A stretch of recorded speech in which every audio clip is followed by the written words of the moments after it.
Well, greetings, BookTube and book lovers around the world. Welcome back to the History Shelf. My name is Peg, as you can see down at the bottom there. Today we look at February history and new nonfiction titles.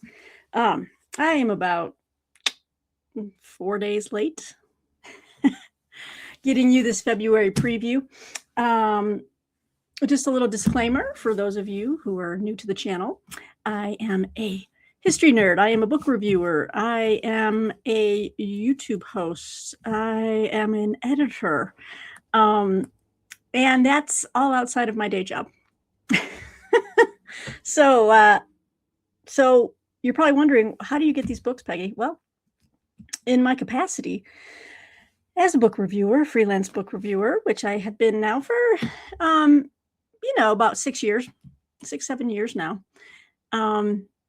I get a lot of books from publishers. I'm also an editor at Historical Novels Review, so I get a lot of galleys that I ship out to other reviewers, but typically I get a lot of just a wide variety of different books because now my name is in the system.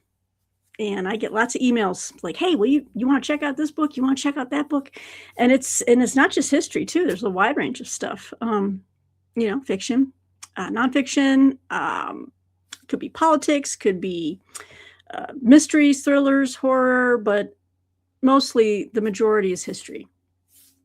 And what I want to do with these monthly videos is just kind of show you which books I've received from publishers, whether they are books that I'll be reviewing for an online or print publication, or if they've just been sent to me gratis, and just put them on your radar a bit. So the whole point is to share the love of history, and in this case nonfiction as well. And good news, guys. The good news is, let me get this keyboard out of the way, is that I'll have a giveaway for 2 of these books. I believe one of them is an ARC. Well, one of them is an ARC, and I think the other one is a finished copy, and I got a duplicate. So what I want to do is spread the love. I just alerted the winners of the last giveaway and also alerted the losers, but thank you for everyone who emailed me and threw their hat in the ring. My goal is to reward those people at some point with books that are in the genres that they are interested in. So even if you don't win the giveaway, guys, it behooves you to email me and let me know. And that's what I'm going to say again with the giveaway at the end of the video. Look for my business email address, which is in the About tab. Email me and let me know which book you're interested in. I'll wait about a week, and then I'll compile all the email addresses for that particular book, throw them into a random wheel generator like Wheel of Fortune, and just let the wheel spin. And whoever wins, wins. All right. So without any further ado, let's get to the books that are out this month from publishers and authors. I do have a few that are left over. I've gotten some late from January, so I'm just going to tuck those in at the end of the video because they look like really good reads. And, I don't want to be so rigid about the timeline that I can't throw in, oh, here's a couple of late ones, that one was from January. You get where I'm going with this. So, okay. Let's start with this one because I'm excited for this. I wrote a review of this for Shelf Awareness and did an interview with the author, which will be running in Shelf Awareness as a feature Q&A with the author. But I think you're going to be really stoked for this one. I thoroughly enjoyed it. And this comes out February 17th. So we're almost there. It'll be out in another couple weeks. And this is The Blood Countess. Murder, Betrayal, and the Making of a Monster. Excuse me, by Shelley Puhack. Or Puick. This is put out by Bloomsbury. And I just got the finished copy because I was working off of a galley. So I'm really happy to have the finished copy. Love this book. Wow. Did I ever? And I learned so much about this countess. And who am I talking about? I'm talking about the Countess Elizabeth Bathory. Let me go into the pub sheet. Okay, let me get this up there. For over 50 years, I feel like I'm off center. There we go. For over 50 years, the Guinness Book of World Records has insisted that 17th century Hungarian Countess Elizabeth Bathory was the world's most prolific female serial killer. This summer, however, Guinness quietly revoked that title. Although they did not exonerate Bathory, they walked back their claims, stating that, quote, her life history is so shrouded in legend that it is impossible to separate fact from fiction, end quote. In The Blood Countess, Shelley Puhak challenges that assertion, showing that it is possible to excavate the true story. This is the first English language biography of Elizabeth Bathory since 1997, and it makes use of new archival evidence and new translations of old documents to settle the question of Bathory's guilt once and for all. Told and retold in many languages, the legend of the Blood Countess has consumed cultural imaginations around the world. But despite claims that Elizabeth Bathory tortured and killed as many as 650 girls, 4 times the population of an average village at the time, some have wondered if the Countess was herself a victim of one of the most successful disinformation campaigns known to history. So, was Elizabeth Bathory a monster, a victim, or a bit of both?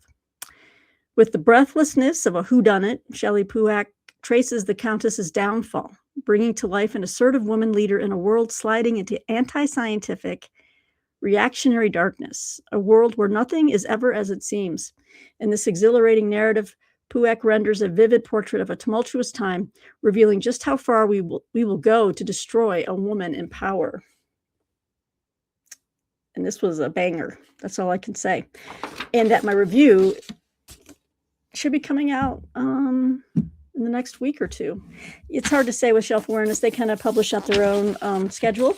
But I had a great time, learning more from the author about her topic. And I will say this, that I didn't really say in my review, is that, don't pick this up to expect to read a bunch of salacious, Epstein file like horror show. This one really takes it from the angle of a detective breaking down the evidence. But a lot of rich history in here. I learned a lot about what was going on in the 17th century Hungary and Transylvania at the time. And I'm telling you, a lot of this had to do with land, money, and religion. So anyway, The Blood Countess comes out February 17th from Bloomsbury. Check this one out. I do give this one my personal stamp of approval. All right. The next book I got a finished copy of.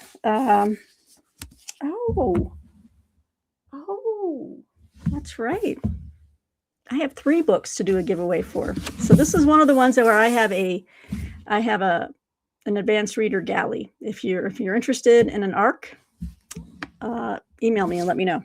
This is The Remarkable Life of Reed Pegram, the man who stared down World War II in the name of love, by Ethelene Whitmire. And this is put out by Viking Books. I think I have a galley here. Yeah, all right. I've got the galley. This is already out, actually. Came out yesterday, February 3rd. So as you can see, this is the advanced corrected proof. If you're interested, let me know. Okay, so what is this about? Let me tell you. On the eve of World War II, a handsome young scholar arrived in Paris. The queer black son of a house cleaner who had nevertheless been decorated in the halls of Harvard and Columbia, Reed Pegram flirted with Leonard Bernstein, sat for portraits by famous artists, charmed minor royalty, and became like a little brother to famed researcher and writer Jan Gay. Finally, in Europe, and on the same prestigious scholarship as literary luminaries as Zora Neale Hurston and Langston Hughes before him, he ignored the increasingly alarmed calls to return home to a repressive, segregated America and a constrained life as a second-class citizen. And as tensions grew and gas masks were distributed in the City of Light, Reed turned instead to the new life he'd made with Arnie, a tall and dashing Danish scholar with whom he had formed a deep bond. award-winning historian Ethelene Whitmire unearthed a trove of Reed's letters when she met one of his descendants at a lecture. Odd that she'd heard so little of this charismatic man and his fascinating true story of love and war. In The Remarkable Life of Reed Pegram, or Pegram, I don't know, she introduces us to an unforgettable character who fled from country to country as fighting advanced, was captured by Nazis and outwitted them in a daring escape, and risked it all in a personal fight for a life of love, freedom, beauty, and dignity in a world set against him. Fabulous. Reed Pegram. This is great stuff. I've never even heard of the men, but I'm intrigued.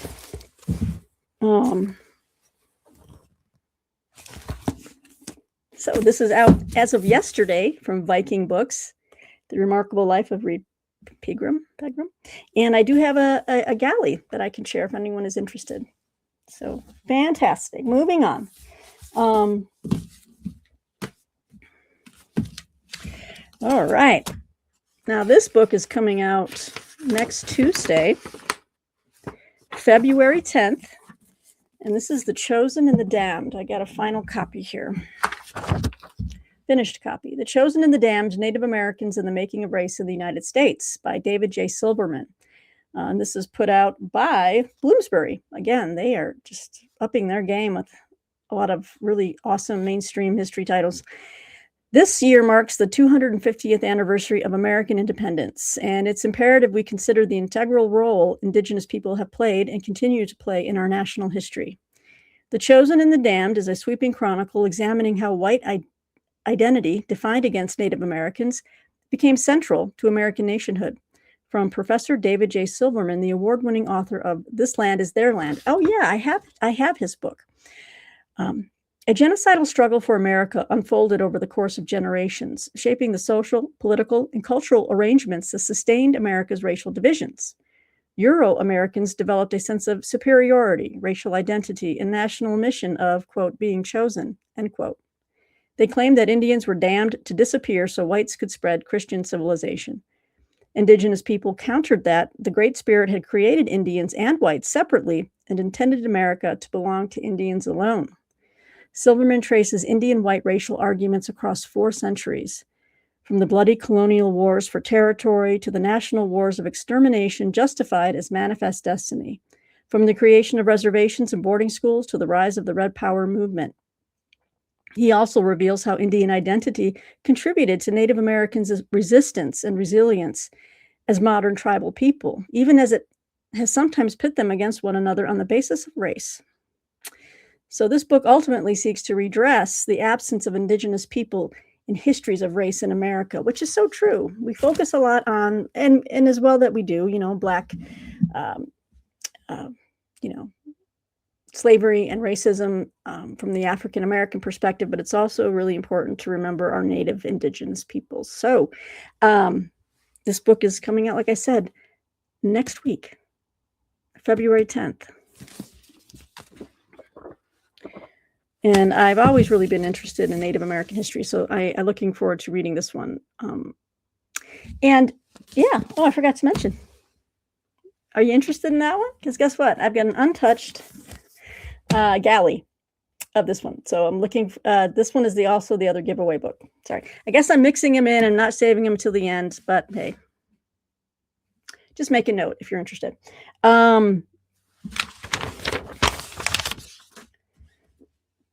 Okay, can I tell you how excited I am about this book coming out? On February 24th. And I've got the galley. I would love to get a finished copy just for the photographs or whatever else they might include. But this is up my alley and I love it. From Dutton Books, we have, bam, baby, The Death of Trotsky.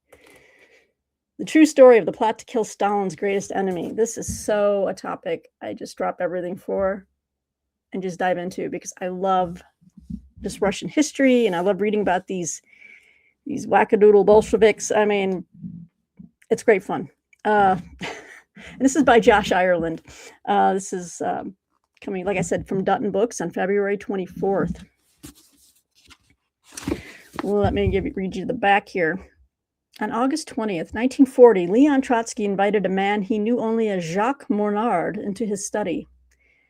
Mornard waited for Trotsky to sit, then smashed an ice pick he had hidden in his raincoat into Trotsky's skull. For over a decade, Trotsky's greatest enemy, Joseph Stalin, had been trying to arrange his murder. Stalin's agents had hunted him across Europe and into a lonely, bitter exile in Mexico. He had liquidated Trotsky's family and friends, and yet Trotsky had always escaped his clutches. The man who changed this all was Ramon Mercader, a minor Spanish aristocrat and Soviet agent who had posed as Mornard, a dissolute Belgian playboy, and infiltrated Trotsky's inner circle. In The Death of Trotsky, Josh Ireland traces the separate paths walked by each of these protagonists as they steadily draw closer and closer to that fateful encounter on August 20th. Blending intimate historical detail and thrilling historical narrative, swinging from Moscow to Paris to Mexico, and taking in a cast of morally conflicted Russian spies, fanatical Mexican painters, looking at you, Frida Kahlo, Diego Rivera, mostly Frida Kahlo, and innocent American idealists. The Death of Trotsky delves into the lives of two fascinating, complex men locked in a life or death struggle that will bend the course of history. Love it. Look at that. That ice pick is just right there on the cover. You know what's going to happen. I can't wait. Can't wait. I hope I can review that for an outlet. I need to see who might be open to that one. Oh, yeah. I've been meaning to get to this one. All right. This is from Atria. Atria Books. And this book also comes out next Tuesday, February 10th. And this is Every Moment is a Life. A Life. I almost said a lie. So this is my galley here. Every Moment is a Life. Gaza in the Time of Genocide. It says One Signal Publishers, which is an imprint, a smaller imprint of Atria Books. So as you can see, this is like a bound manuscript. Okay, I just need to give it. Let me just read from the back here. Compiled by best-selling author Susan Abu Hawa, an Arabic-English bilingual anthology of essays from 17 young Palestinian writers trying to survive the genocide in Gaza. In early 2024, writer and activist Susan Abu Hawa managed to enter Gaza twice using her medical credentials. There at the Culture and Free Thought Association, Susan held a series of workshops for young people who had been displaced to tent encampments.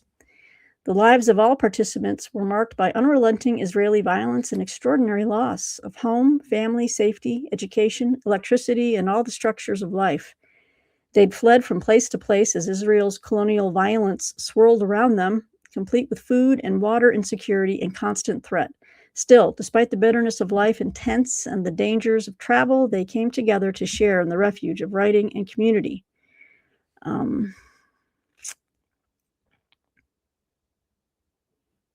Every Moment is a Life delivers rare, unfiltered portraits of life in the Holocaust of our time. Oh, that's going to generate some controversy. Well, it already has. It already has. Platforming the emerging voices struggling to survive in Gaza today. These essays are raw and real, capturing human moments, such as like buying bread, going to the bathroom, sharing a meal, drinking coffee, all set against the backdrop of history's first live-streamed genocide. With courage, anger, love, agony, and impossibly hope, these achingly tender voices from Gaza will stay with us, captured in these pages forever. And what's interesting is all proceeds of this book, of the sale of this book, go to the contributors and to Palestine Rights Literature Festival to be redistributed as aid in Gaza. So this, again, comes out next Tuesday.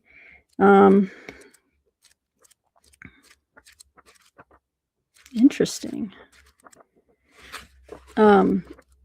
And I'm not sure if it's going to stay like this, but in this galley, at least half the book is written. Yeah, it's bilingual. I got you. Okay, got you. An Arabic-English bilingual anthology. Okay, so it's the first half is in English, but then as you get into the second half, it's in Arabic, as you can see. So very interesting. And that is from One Signal Publishers. Let's move on now to, this is from Other Press, who is a publisher I've noticed has evolved their catalog over time and the size of their books. They are going full-size books now. They are changed up their artistry on the covers. I like where they're going. This book comes out February 10th, and this is Biography of a Dangerous Idea, A New History of Race, from Louis XIV to Thomas Jefferson, by Andrew S. Curran. Oh yeah, he wrote Diderot in The Art of Free Thinking, or Thinking Freely. Sorry for the glare on that. There we go. So this is from Other Press. This is an engaging investigation of how 13 key Enlightenment figures shaped the concept of race, from the acclaimed author, like I said, of Diderot and The Art of Thinking Freely. Over the course of the 18th century, Christianity began to loosen its grip on the story of humankind. Yet centuries of xenophobia, religious intolerance, and proto-biological speculation were not cast aside. Instead, this raw material was increasingly reworked by secularly minded thinkers intent on redefining what it meant to be human. By 1800, Enlightenment naturalists and classifiers had sorted humanity into rigid racial categories for the first time in history. Prize-winning biographer Andrew Curran retraces this misunderstood history through the lives and ideas of 13 pivotal figures, moving from the gilded halls of Versailles to the slave plantations of the Caribbean. Or as Martine would say, the Caribbean. I guess that's the correct. I say Caribbean, but I guess Caribbean. Okay. From the court of the Mughal Empire to the drawing rooms of Jefferson's Monticello, this sweeping narrative reveals how the Enlightenment's audacious quest for knowledge became entangled with systems of empire and oppression, while offering a bold new reassessment of the era's most celebrated luminaries. That is fantastically different in that it's I thought this book, I guess I didn't really, when I first got it, I was like, oh, okay. I didn't realize it was like 13 different chapters focusing on different people, which I love. I love things that kind of move around, and it holds my interest more. So yeah, we got like a chapter on Voltaire. Love it. Some guy named Buffon. Carl Linnaeus, the botanist. See, every chapter is kind of different, and I dig that. I dig that. The Scots and Stage Theory. Oh yeah, David Hume, baby. Come on. Yeah, this looks fantastic. Oh, I'd like to get a finished copy of this one. Oh yeah, this is great. And of course, it ends with Thomas Jefferson, but I'm going to learn about a lot of different people. Jean-Baptiste Labat, the priestly ethnographer. Look at this. So, wow, I didn't even realize I had a wrong conception of this book in the beginning when I first got it. But yeah, definitely going to be dipping into this one. And this is, like I said, out next week, February 10th, from Other Press. All right. And then moving on. It's a nonfiction title, not really history. But this comes out from Simon Element, which is a imprint of obviously Simon & Schuster. February 17th, and this is How Equality Wins. Got that? A New Vision for an Inclusive America by Kenji Yoshino and David Glasgow. Let's see. Wow. It says here, equality in America is under siege. Affirmative action has been dismantled, and diversity, equity, and inclusion, DEI, efforts are facing relentless political and legal attacks. With the old playbook no longer viable, how do we move forward toward a fairer society? Let's see here. Kenji Yoshino and David Glasgow, founders of NYU School of Law's Meltzer Center for Diversity, Inclusion, and Belonging, the nation's only DEI center based at a law school, offer an eminently practical approach to the premise that equality benefits all. As court rulings and political assaults threaten decades of progress, Yoshino and Glasgow show how institutions can evolve, fostering free speech and dissent, reclaiming the concept of merit from DEI's critics, and welcoming new groups that felt neglected by DEI. Drawing on their frontline work advising organizations after the Supreme Court's 2023 decision ending race-conscious admissions and the subsequent wave of lawsuits targeting workplace DEI, they examined some of the most contentious debates in our politics today, such as, has DEI contributed to anti-Semitism? How should equality advocates respond to the cultural crisis facing boys and men? Should progressives abandon identity politics and focus on class? The result is a rigorous yet hopeful book or playbook offering research-backed strategies for reimagining DEI, DEI without abandoning its core values. Written for anyone concerned about the future of equality and civil rights in America, How Equality Wins offers a fresh, actionable, and legally informed path forward, proving that DEI can endure, adapt, and succeed even under pressure. Simon Acumen is the publisher from Simon Element. Very slim volume, but I'm intrigued. I want to look into that.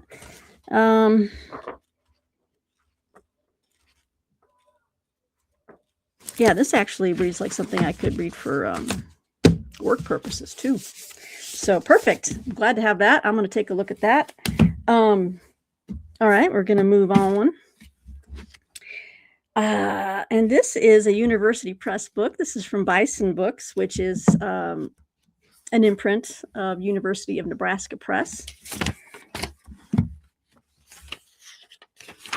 And this is quite different. I am not going to learn something new when I dip into this book. This is Phoebe, Apperson Hearst, A Life of Power and Politics by Alexandra M. Nicholas. This came out on February 1st, so it's out right now. Nice. It's a big biography here. So in this book, Alexandra Nicholas offers the first biography of one of the Gilded Age's most prominent and powerful women.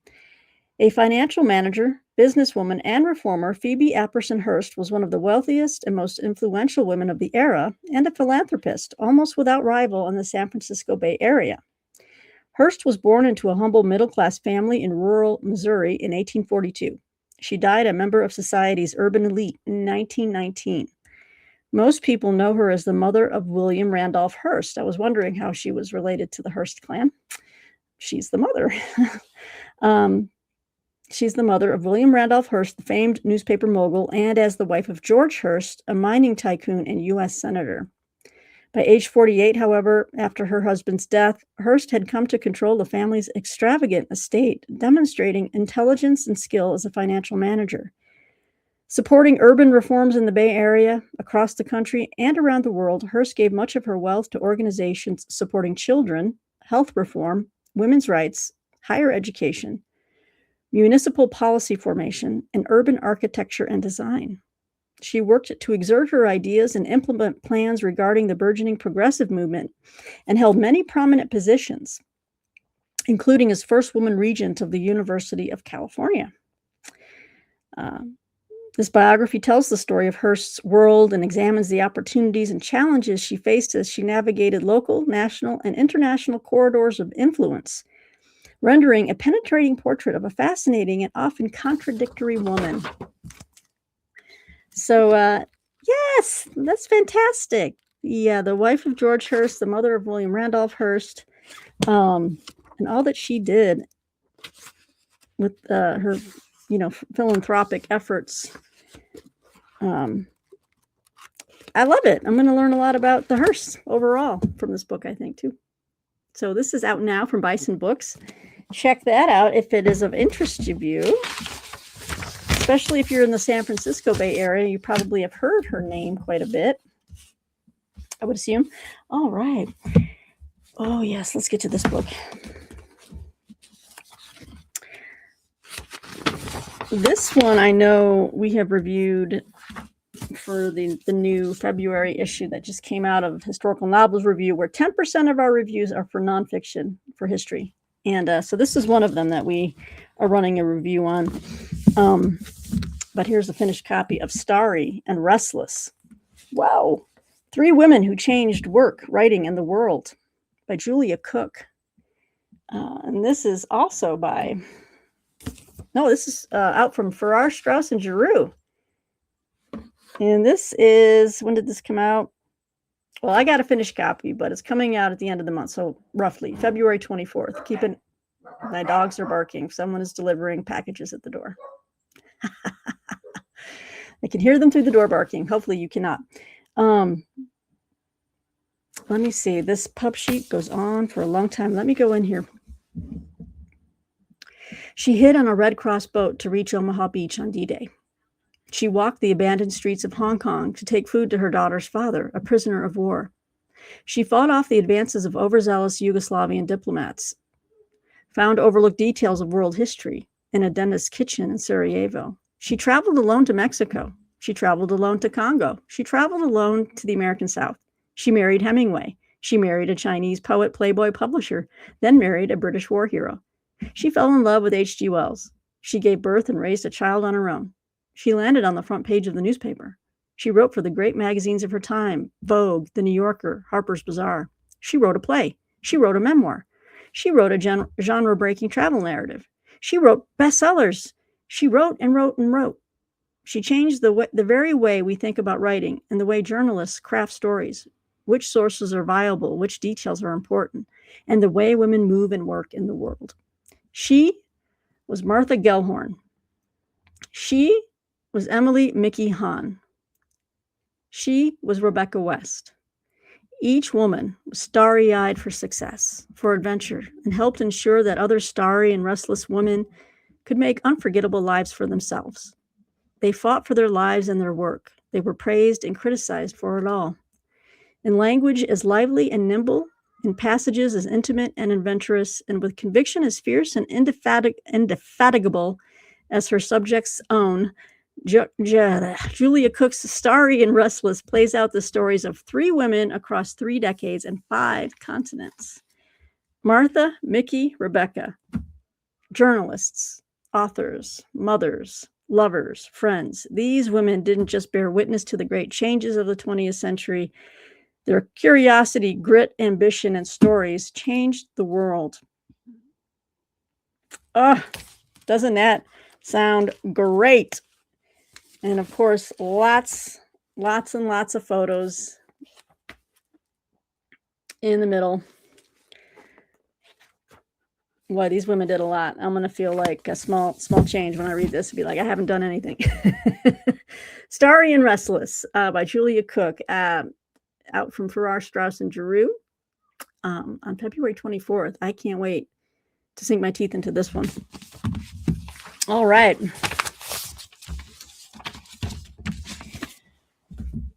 Okay, and then I think the final one before I jump into the late arrivals, the one that came out in this month, is my final giveaway book, because I think I've got a duplicate that I can give away. Wow, there is like noise going on outside my window. I cracked it because it's I didn't want to get, now my dogs are barking outside. Hold, please. Okay, we're back. Martine must have handled it. Okay, I wrote a review of this. I'll see if I can link it in the description box below. I don't know if YouTube will let me link to outside websites, but this is from Princeton University Press. I wrote a review of it for Foreword Review magazine. It was a delightful book, very accessible. And this is An Enchanted World, the Shared Religious Landscape of Late Antiquity by Michael L. Satlow. And since I wrote a review, I got a nice finished copy. I had worked with the PDF when I was first working on the review and reading it. So I think I might do a reread as well, just because it's just another experience altogether when you have the physical book, especially if you're reviewing it from like a PDF. You know, you kind of miss all the great like photos and just the artwork and pictures of like artifacts, stuff like that. So let me tell you what this one's about. Okay, Uncovering the vibrant spiritual life of late antiquity. So late antiquity is roughly dated around from like 200 to 600 AD. Okay, so in late antiquity, the world was alive with unseen forces, divine agents who influenced every aspect of daily life. For most ordinary people, religion was not found in temples, synagogues, and churches, but in lived experience as they interacted with the supernatural in a world of uncertainty and danger. In An Enchanted World, Michael Satlow uncovers a shared spiritual landscape that stretched beyond the confines of Judaism, Christianity, and the pantheon of Greek and Roman deities. From healing rituals to protective amulets, spiritual practices were a matter of necessity, transcending religious labels. To get by in the world required being on good terms with the right supernatural beings and being able to ward off the bad ones. Rejecting traditional narratives that focus on institutional religion and theological divisions, Satlow presents a compelling case for viewing the period through the lens of lived religion.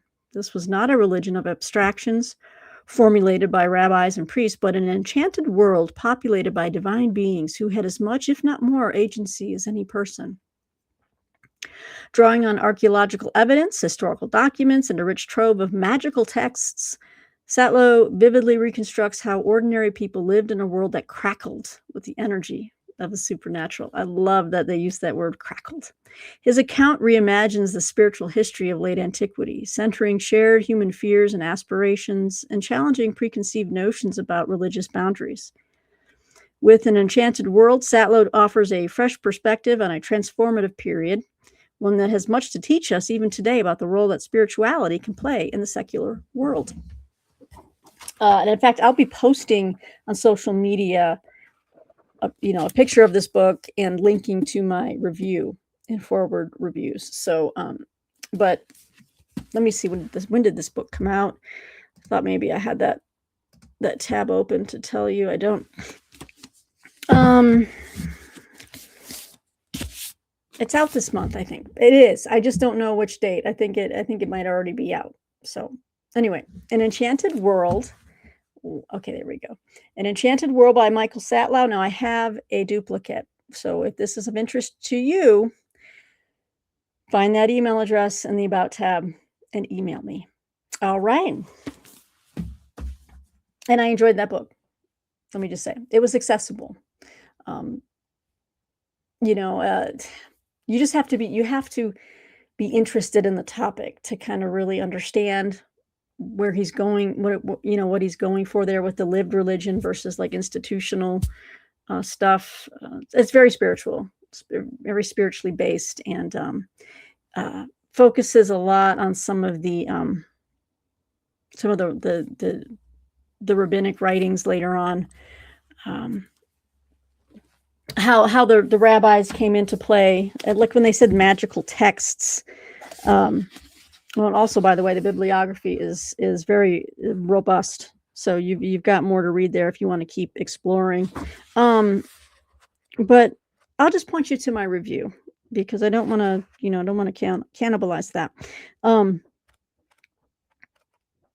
Yeah, he covers a wide range of things and goes into detail, whether it's talking about churches, synagogues, cemeteries, how these things played out there, prognostication, suffering. Yeah, it's a rich book. It's robust. It will challenge you, but it's not that hard. It's not that hard to follow. But again, just beware, because it is a Princeton University Press book, so it's slightly academic, but I found it to be very accessible and engaging. All right. Okay, so these are some that just came into me, or came into the across the transom here at the history shelf. And these two books came out in January. I just received this one the other day from St. Martin's Press. Once There Was a Town.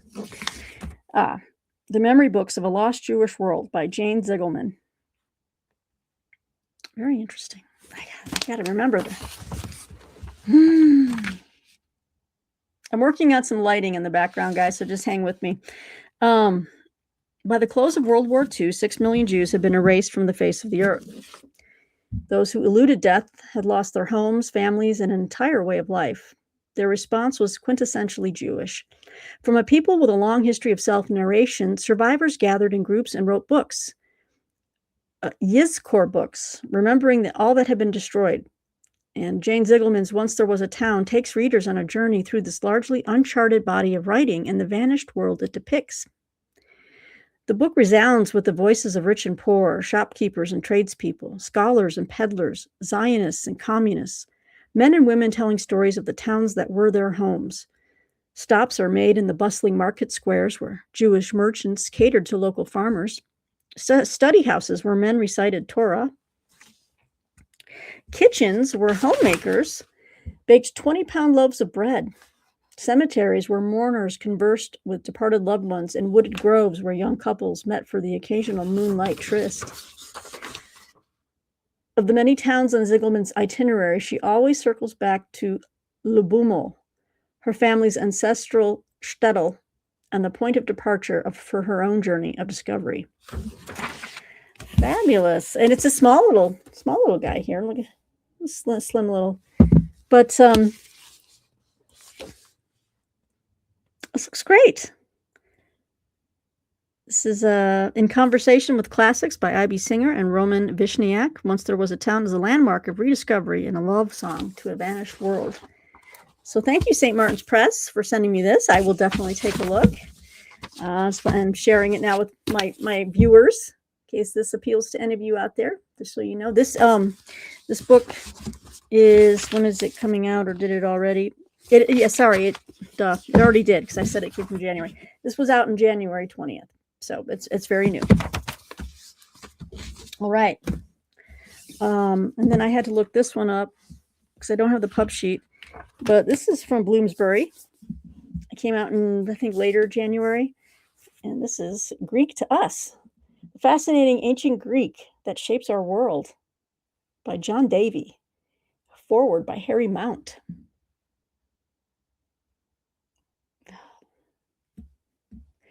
It's an unfortunate name, sorry. Just cracking myself up. Oh, it's been a long day here at the History Shelf. Because I make these at the end of the day, after my work day. So it's after 5 o'clock. Woo, my brain's a little bit fried. All right. Ancient Greek lives on in our culture in surprising ways, sometimes funny. The word for an actor, Hippocrates, gives us hypocrite. Sometimes beautiful. An astronaut is literally, quote, a mariner of the stars, unquote. And then there are all the myths we see depicted in art galleries, such as the rape of Europa, who gave her name to Europe, and the death of Actaeon, or in sculpture such as Michelangelo's Bacchus and the Venus de Milo. This is a learned but always entertaining journey through the world of the ancient Greeks, their extraordinary language, and how it has shaped our own understanding of the world today. After all, what is language but the frame through which we understand the world? Davy aims to bring more than just humor. He seeks to trace the thread of ancient Greek thought that runs through our own civilization, always with the lightness of touch and fascinating etymology. We meet Eros and Aphrodite, Alexander the Great and Oscar Wilde, the Stoics, Epicurus, and Sparta. While this is a book about language and the touching and illuminating presence of the ancient Greeks in our current words, it's also about how ancient Greece shapes our culture today. Have fun. What a fun little book. That would be fun to kind of dip into.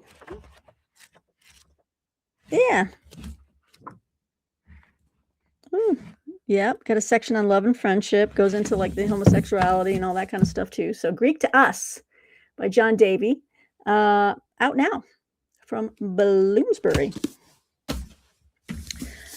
Okay. This book also came out in January. Really happy to get it because I've seen it and I've been wanting it. I love, like I said, books about publishers and publishing, and this is a biography. Woo, Louise, a big bad boy. What's the publisher here? Random House. Bam, baby. This is nothing random. Bennett Cerf and the publishing house he built. Look at this bad boy. This is over 1,000 pages long. Wow, I love it. There's going to be so much tea in here. All right, so you're probably wondering, well, who's Bennett Cerf? Let me read it to you. Well, first of all, he was the legendary Random House founder.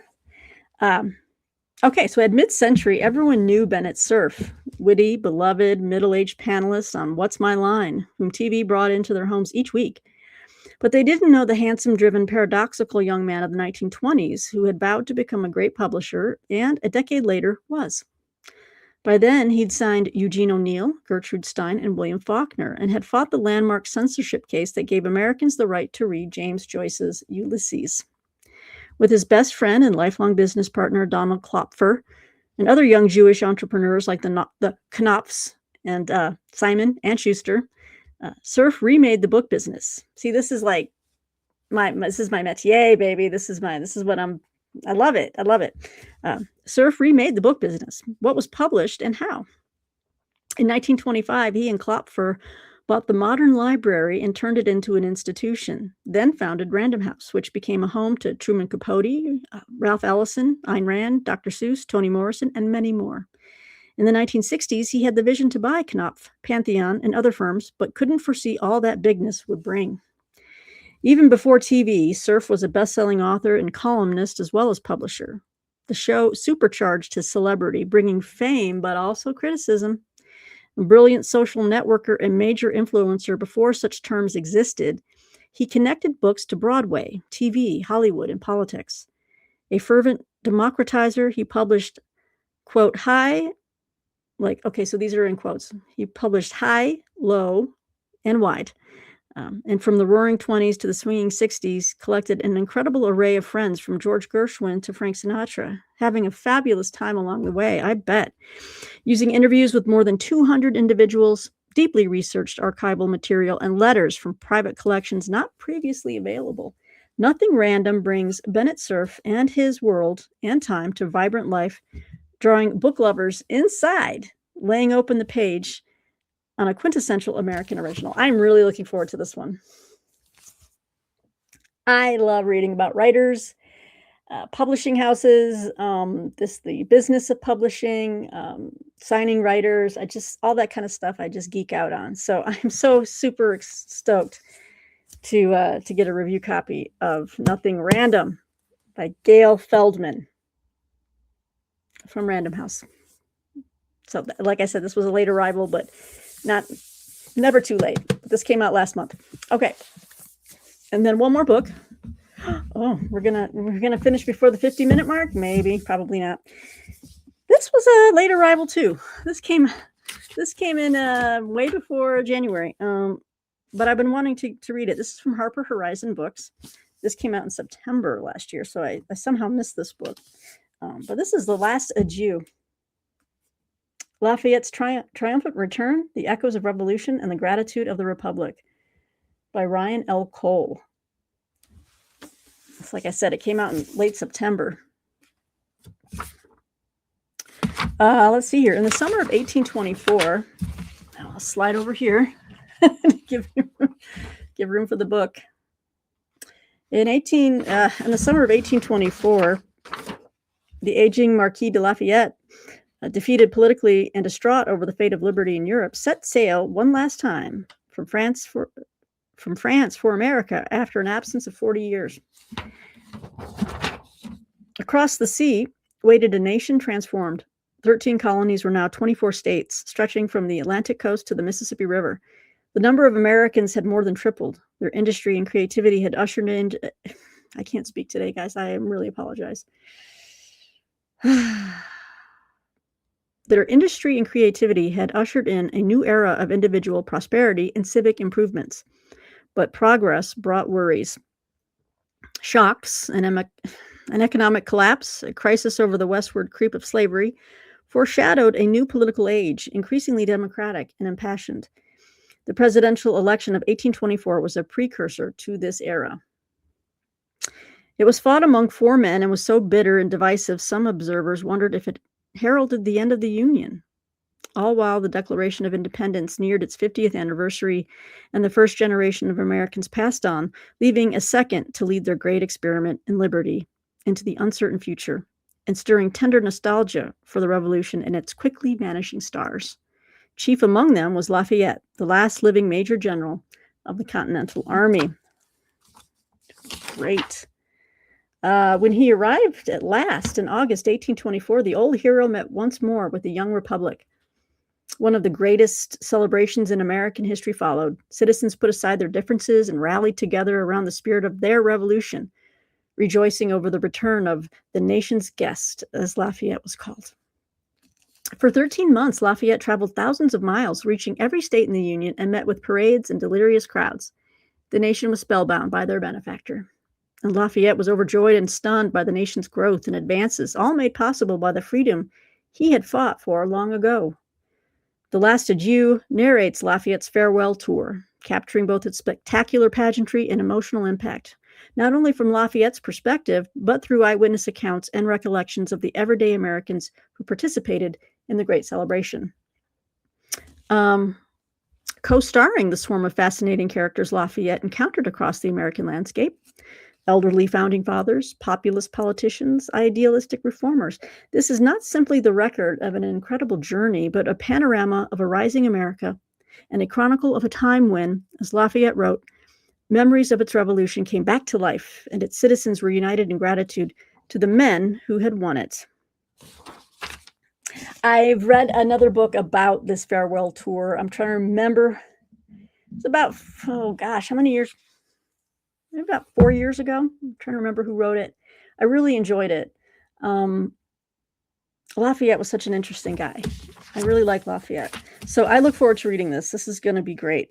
Again, this is from Harper Horizon Books, and out right now. It's been out since last fall, but a late arrival here at the History Shelf. I can say my own channel. So I'm looking forward to this because I really love reading about Lafayette. All right, guys. So there you have it. We are past the 50-minute mark. It seems to be my magic number. And as a quick reminder, go ahead and send me an email. You've got a giveaway of these 3 books. 2 of them are advanced reader copies, and I'm pretty sure in Enchanted World I have 2. I've got another hardcover finished copy, so that one might be finished copy. Anyway, here are the giveaways. An Enchanted World by Michael Satlow. The Remarkable Life of Reed Pegram by Ethelene Whitmire. This is an ARC. And a big old ARC of The Chosen and the Damned, Native Americans and the Making of Race in the United States by David J. Silverman. All right, so another giveaway on this, but we've covered the books I have received, the history and nonfiction titles I have received for February.